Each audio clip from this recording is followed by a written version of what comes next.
Bom dia, queridos e amados irmãos, a graça e a paz em nome do nosso Senhor Jesus Cristo. Amém? Vamos começar mais uma semana. Na verdade, a semana já começou ontem, né? Ela se inicia no domingo. Hoje é a nossa segunda-feira, né? Espero que os irmãos tenham tido um bom final de semana. Aqueles que puderam ver algum parente, né?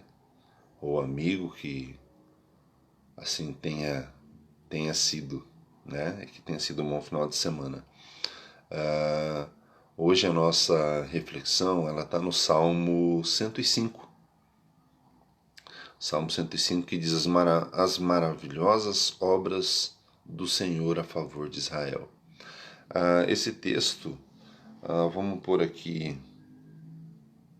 do versículo 1 mais ou menos até o 15, mais ou menos vai estar lá também em 1 a Crônicas, tá? Capítulo 16, do versículo 8 ali até o versículo 22, tá bom? Então, a nossa reflexão hoje no Salmo 105, ele tem 45 versículos, tá? 45 versículos, mas nós vamos fazer a nossa meditação hoje aqui, que é importante para a gente, né? Ele tem uma sequência muito boa. Vamos fazer o seguinte, vamos fazer a leitura, tá? Dele inteiro, e eu vou destacar alguns pontos dele utilizando os primeiros versículos, tá bom? Então vamos lá para essa leitura maravilhosa. Bom dia a todos que estão chegando, tá? Então, Salmo 105, abre sua Bíblia aí. Vai dizer assim, ó: Rendei graças ao Senhor, invocai o seu nome, fazei conhecido entre os povos os seus feitos. Cantai-lhe salmos, narrai todas as maravilhas. Gloriai-vos no seu santo nome, alegre-se o coração dos que buscam o Senhor. Buscai o Senhor e o seu poder, buscai perpetuamente a sua presença. Lembrai-vos das maravilhas que fez, dos seus prodígios e dos juízos dos seus lábios. Maravilha, né? Vós, descendentes de Abraão, seu servo, vós, filhos de Jacó, seus escolhidos, ele é o Senhor nosso Deus. Os seus juízos permeiam toda a terra. Lembra-se perpetuamente da sua aliança, da palavra que empenhou por 1000 gerações, da aliança que fez com Abraão e do juramento que fez a Isaque, o qual confirmou a Jacó por decreto e a Israel por aliança perpétua, dizendo: Dar-te-ei a terra de Canaã, como quinhão da vossa herança. Então, eles eram em pequeno número, pouquíssimos, e forasteiros nela. Andavam de nação em nação, de um reino para outro reino. A ninguém permitiu que os oprimisse. Antes, por amor deles, repreendeu a reis, dizendo: Não toqueis nos meus ungidos, nem matareis os meus profetas. Fez vir fome sobre a terra e cortou os meios de se obter pão. Adiante deles enviou um homem, José, vendido como escravo. Olha só que interessante. Vamos dar uma pequena pausinha aqui, porque, como eu disse para você, o capítulo é grande, para você entender tudo o que aconteceu até agora. O salmista está dizendo que é necessário render graças ao Senhor, louvar, agradecer, engrandecer sempre o Senhor. Por quê? Beleza? Porque ele é o Deus. Ele está falando aqui especificamente lá para o povo de Israel, tá? Mas isso se estende para nós aqui hoje. Mas o linguajar dele utilizado aqui é para o povo de Israel, porque era a época a qual ele vivia, né? Que ele está dizendo para o povo assim: olha só, Primeiro, por que a gente tem que se lembrar sempre desse Deus, engrandecer, louvar o nome dele e assim fazer de tudo para andar com ele? Porque ele é um Deus que não muda, ele é um Deus de palavra. O que esse nosso Deus fez? Ele fez uma aliança, tá? Ele fez uma aliança de até 1000 gerações, ou seja, incontável, né? E essa aliança começou lá com Abraão, com o juramento que ele fez em relação a Isaac, tá? E aí ela se confirmou com Jacó. Demorou? Mas se perpetuou com Jacó. Mas esse Deus tinha uma visão tão grande e ele sabia que nós éramos tão fracos, em um pequeno número, coisa pouca, as famílias, que o que ele fez? Ele sabia que viria a fome sobre a terra. Ele precisava fazer uma seleção natural. Então o que ele fez? Ele mandou já alguém para o Egito para se preparar. Quem era essa pessoa? José. Tá? No versículo 17. E aí ele continua. Cujos pés apertaram com grilhões, ou seja, prenderam José, né? Vocês lembram da história de José. E a quem puseram em ferros, até cumprir-se a profecia a respeito dele, e tê-lo provado a palavra do Senhor. O rei mandou soltá-lo. O pontetado dos povos o pôs em liberdade. Constituiu o senhor de sua casa, o mordomo de tudo, o que possuía, para a seu talante sujeitar os seus príncipes e aos seus anciãos ensinar a sabedoria. Então Israel entrou no Egito e Jacó peregrinou na terra de Cã.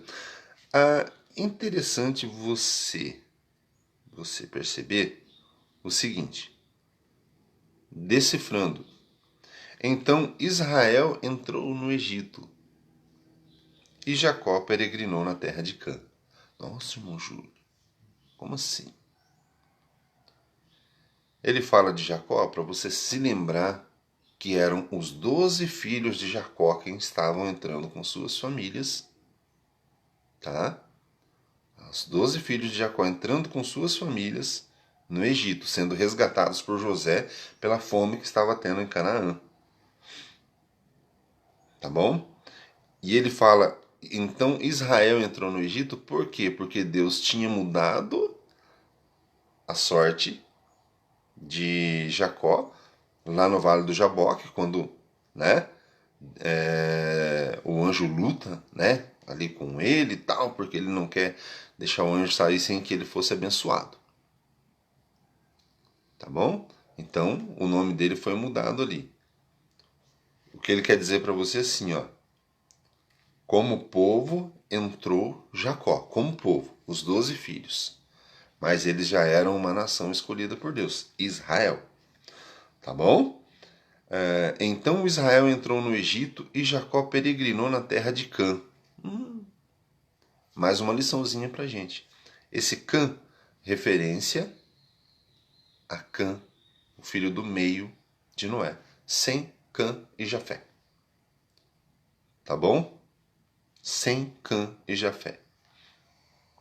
Deus fez sobremodo fecundo o seu povo e o tornou mais forte do que os seus opressores.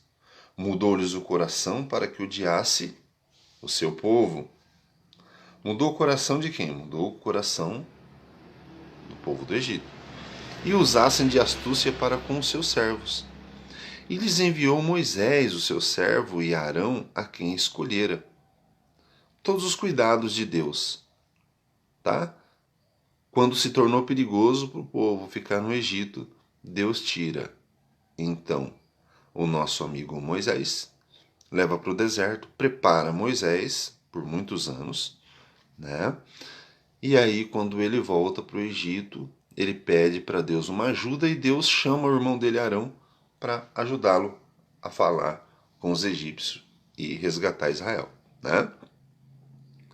Por meio dos quais fez entre eles os seus sinais e maravilhas na terra de Cã.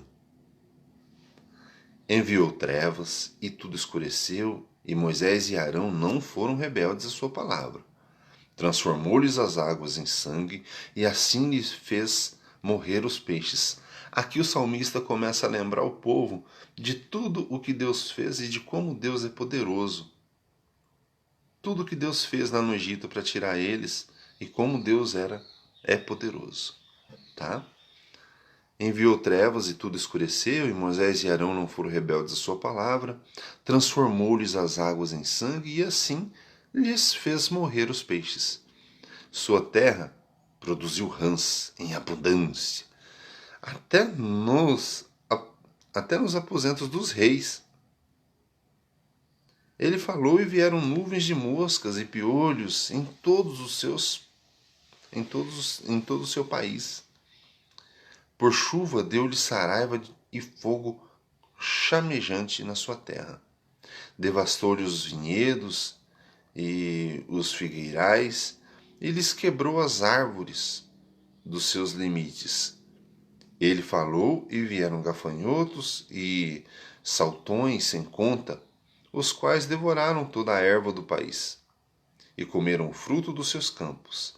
Também feriu de morte todos os primogênitos da sua terra, as primícias do seu vigor. Então fez sair o seu povo com prata e ouro, e entre as suas tribos não havia só um inválido. Então fez sair o povo. Olha que interessante. Com prata e ouro, fez o povo de Israel sair rico de dentro do Egito. E entre as suas tribos não havia um só inválido. Deus levou todos eles de pé, bem. Olha que interessante, né? E o povo depois, como a gente vê que pragueja lá no deserto. Nada parecido com hoje? Sei. Alegrou-se o Egito quando eles saíram, portanto lhe tinham infundido o terror. A coisa foi tão feia, tá? As pragas. Foi tão feia a coisa que olha só o que acontece. Quando eles saem, os egípcios faz festa. Graças, meu Deus, foi todo mundo. Eita povo ruim. Eita povo ruim de lidar. Foi todo mundo embora. O Deus desse povo aí não merece essa gente perto da gente, não. De tão poderoso que foram os sinais do nosso Deus. Eles que acreditavam em mais de 300 deuses lá, dá para você perder a conta de quantos deuses aquele povo acreditava, foram sucumbidos por um. Entenderam o porquê aqui do alívio deles quando todo mundo foi embora? Olha que o povo de Israel era quem estava girando a economia lá. Estava trabalhando de graça. Quem trabalha de graça gera economia, riqueza. Entendeu? E mesmo assim deram graças, porque eles saíram de lá, fizeram festa. Ele estendeu uma nuvem que lhe servisse de toldo e o fogo para os alumiar de noite. Pediram e ele fez ver codornizes e os saciou com pão do céu. Fendeu a rocha e dela brotaram águas que correram qual torrente pelo deserto. Porque estava lembrado da sua santa palavra e de Abraão, seu servo. Conduziu o povo, alimentou, saciou a sede. Entendeu? Cuidou. E o povo ainda praguejou. E conduziu com alegria o seu povo e com jubiloso canto os seus escolhidos. Deu-lhes as terras das nações e eles se apossaram do trabalho dos povos, para que lhes guardassem os preceitos e lhe observassem as leis. Aleluia. Meu querido, minha querida, eu li o Salmo inteiro porque ele fala por si só. Falei algumas coisas para você sobre curiosidades bíblicas, porque é necessário, né? É necessário. Eu creio que eu estou falando com crentes e não crentes, que essa palavra, quando você compartilha, chega a alguém que não é crente e não entende os nossos dizeres, tá bom? E por isso então eu falei algumas coisas a respeito de curiosidades bíblicas, mas a nossa intenção é sempre trazer uma reflexão ao seu coração. E por isso que eu li o Salmo inteiro. Porque esse Salmo quer dizer para mim e para você assim, ele não está perguntando quem é Deus. Ele está dizendo para mim e para você assim, olha quem é Deus. Lê aí para você ver quem que é Deus. É isso que ele está fazendo. É isso que ele está fazendo. E ele deixa algumas ordens bem implícitas para a gente. Tá? No início, rendei graças ao Senhor. Invocai o seu santo nome e fazei conhecido entre os povos os seus feitos. É imperativo, é uma ordem. Está dizendo que eu e você precisamos render graças a Deus. Que eu e você precisamos sempre invocar o nome dele. Está dizendo que eu e você temos a obrigação de fazer conhecido o nome do Senhor. Eu fico louco da vida e eu procuro não responder, porque é um debate vão. Algumas coisas no Facebook dos ateus. As pessoas que, na verdade, elas nem sabem se são ateus. Não sabem o que isso significa. E eles ficam colocando perguntinhas para tentar minar, né? Eu tenho uma resposta para você que é ateu. Eu não preciso provar para você que Deus existe, porque quem faz isso é o próprio Deus. Mas você tem uma tarefa muito árdua, meu querido. É provar para mim que Deus não existe. É você que tem a obrigação de provar para mim que Deus não existe. É impossível eu olhar para as Escrituras, eu olhar para a natureza, eu olhar para o céu, eu olhar para o mar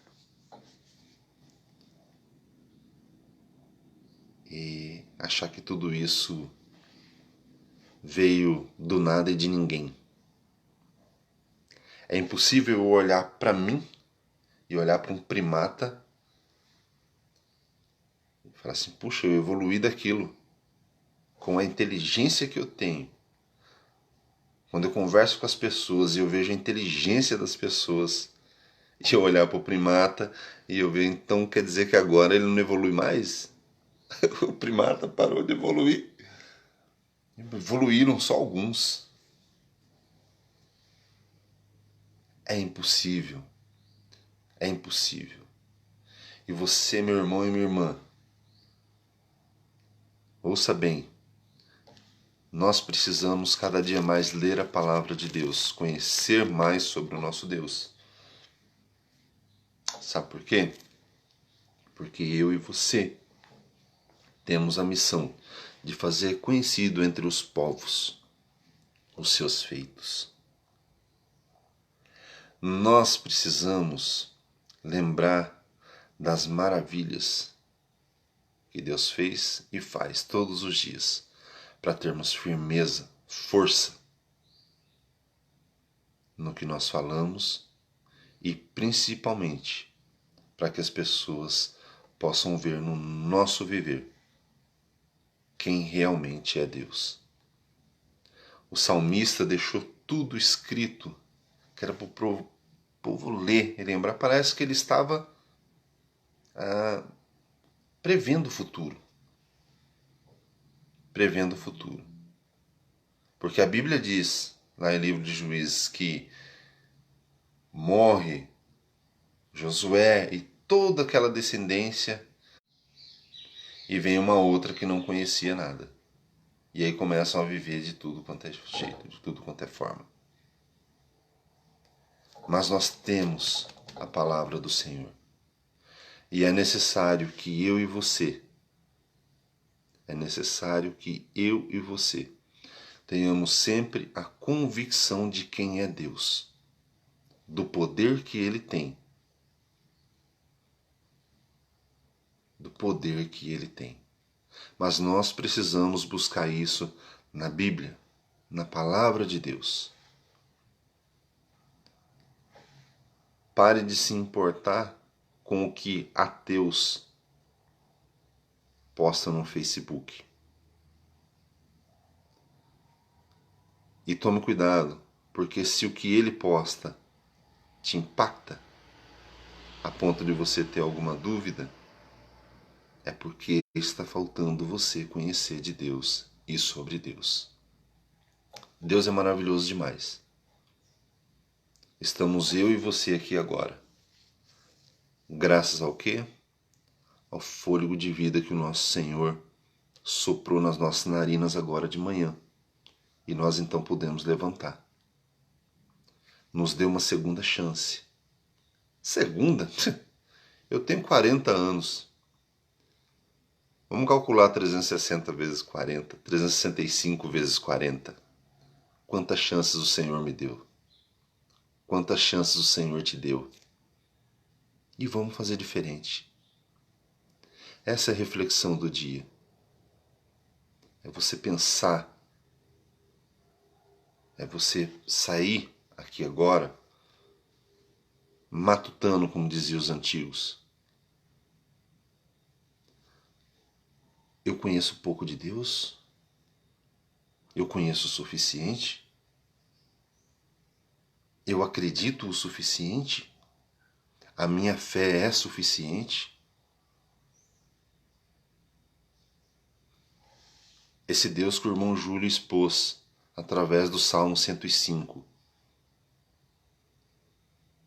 Eu tenho, através dessa palavra que o irmão Júlio expôs no Salmo 105, olhando para ela, eu consigo bendizer a Deus e adorá-lo, acreditando que Ele realmente fez tudo isso?